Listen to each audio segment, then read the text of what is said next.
Chesterfield, would you introduce yourself and tell us more about Mount Gay Rum? Okay, well, my name is Chesterfield Brown. I am the international brand ambassador for the oldest and best rum in the world, and that is Mount Gay Rum. First up, Mount Gay Rum has been around since as early as 1667.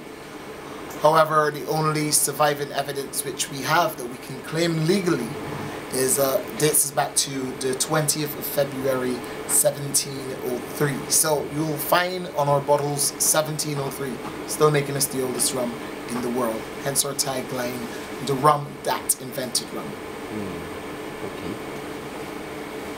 And so what were the inspirations for the Bajan Smile and Chester's Own? Okay, well, we'll talk about Bajan Smile first. The Bajan Smile is a cocktail which I created many years ago. Well, when I say many years ago, that make me sound like I'm old. I am still a young man. So the Bajan Smile was created when I first started working at the Mount Gay Rum Visitor Center as the bartender there. And I created this cocktail because there was a need for it. I wanted to step up what was the drink that everybody was calling for there. Everybody wanted a pina colada, pina colada, pina colada. So I wanted to do something that was still in kind of the light like the pina colada, so that's why I used the coconut inside. But I wanted to step it up again. So this is why we used a bit of the strawberry and fresh banana to put some fresh and life into it. And then we used Mount Gay Eclipse rum, which is a blend of rums between the ages of 2 and 7 years old, and that also adds a lot of little spice and stuff into it. The Bajan Smile really took off. We had people lining up for Bajan Smiles. People that would come back to the island just would come back to the visitor center just to have, not to do a tour or anything, but just to come and have a drink at the visitor center and come back for the Bajan Smile. So the Bajan Smile did quite well. Then the rum punch. Now every island has a rum punch. Jamaica, Trinidad, everybody has their own style of rum punch. Barbados also has a style of rum punch, and each bartender in Barbados obviously say that his rum punch is the best. And come on, you have to give that to them. It's their pride and it's their joy. But I said I'm going to do a rum punch, and I'm going to do it different. As a matter of fact, I am doing a rum punch now that is even going to be a classic to what I'm doing. I'm going to actually age a rum punch, make a rum punch, but I'm going to age it with, I can't say it on the camera, but I'm going to age it with different stuff, differently. But the rum punch is supposed to show the life of Barbados. It's supposed to be that very tropical drink. That's why there's a lot of fresh lime in there, and nutmeg, some Angostura bitters. That's it, you know, all blend together with proper Mount Gay rum. It's a fantastic drink. It has that nutmeg on the top that gives you that nice spice, that Caribbean flair to it. That's the kind of drink. Sounds interesting. Is that something that we'll be trying today? Definitely. Okay. And how about Chester's Own? That's it. That's it. Chester's That's Chester's Own. Oh, okay. Yeah, okay. Well, okay. as I said, right. Okay, so let me talk a little bit about the name now. Right. So the name Chester's Own came about because everybody has. Okay, so your bartender, your name is Michael. He says Michael's Rum Punch, right? And I wanted to take that rum punch off of there, because with this drink, although it is served in a tall glass, you could still shake it and serve it as a classic cocktail as well. You can still shake it and serve it in a nice martini glass and still look very sophisticated on the evening. So for this rum punch, you can sit down around the pool and enjoy it in a nice tall glass with some ice and a cherry on the top. And then in the evening, if you really like it and you want to have it again, I could also just put it in a smaller glass, and you have a nice cocktail glass to walk around with and enjoy as well. So I decided I'm going to take that rum punch bit off it, and I'm going to call it Chester's Own.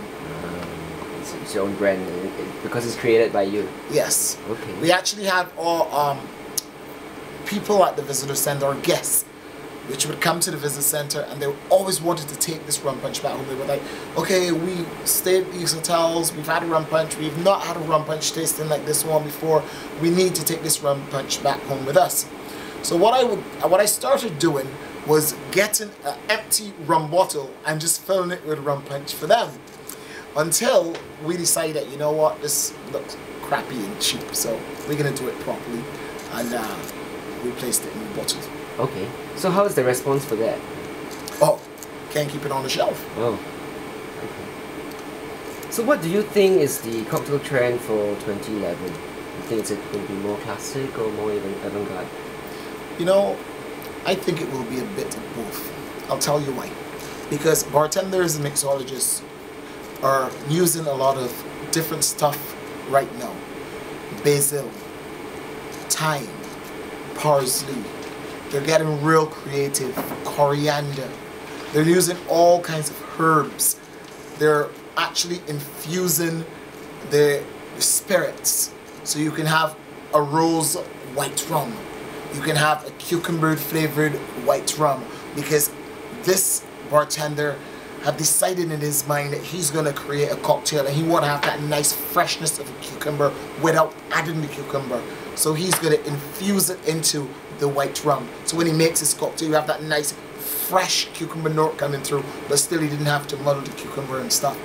Then we're going as far as using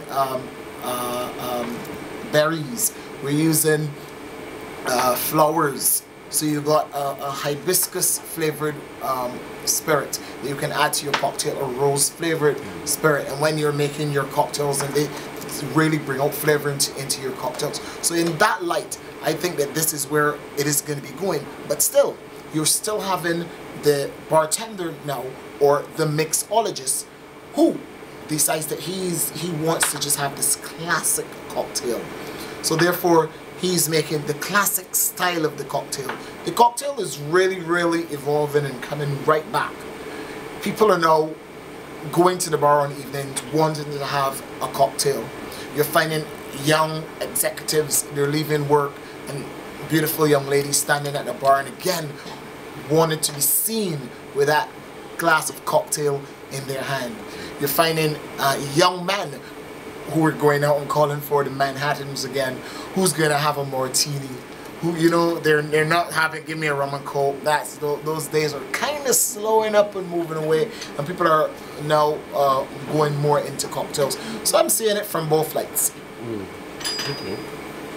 So what kind of woman do you think will drink the cocktails you create? Describe What her. kind of woman would drink my cocktails? My woman?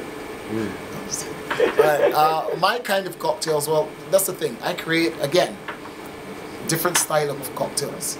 So I create classic cocktails as well, which the young sophisticated woman would stand and want to be seen within her hand, because some of my cocktails are very artistic.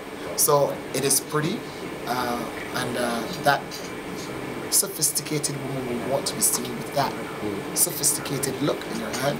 I also create some cocktails that is kind of robust and powerful, and there is that woman out there who wants to have that robust, powerful drink as well. Thank you very much. You are welcome, sir. Pleasure meeting you. Pleasure is mine.